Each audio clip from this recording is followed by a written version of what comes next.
I think the Santa Fe Trail brings such a unique perspective to American history.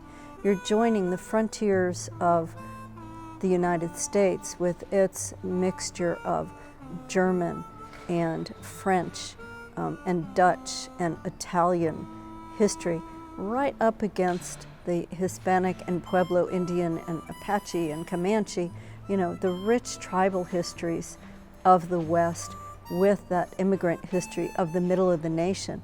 And that's the crucible of change. That is a fabulous perspective on how this country developed.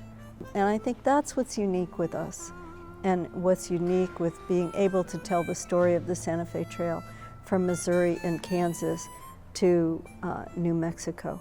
That's a knitting together of very different cultural traditions that really made this country. A former director of the New Mexico History Museum in Santa Fe, Dr. Frances Levine now serves as president of the Missouri Historical Society.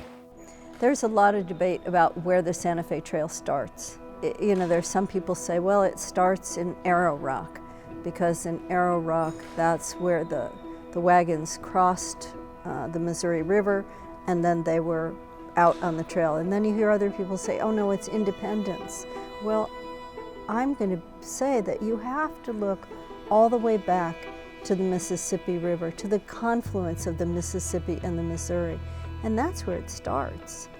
There are wonderful photographs, historic photographs of the Mississippi River levee with the riverboats lined up bringing goods from New York and Philadelphia and New England mills and Southern coffee that's coming up and other things that are coming out. And then those things are all piled up on the levee, furniture and food, and that stuff then is being loaded on wagons that are made here in St. Louis. In St. Louis in the 1850s, we had dozens of wagon makers. So all those other places are just as important. They're contributors to the trade.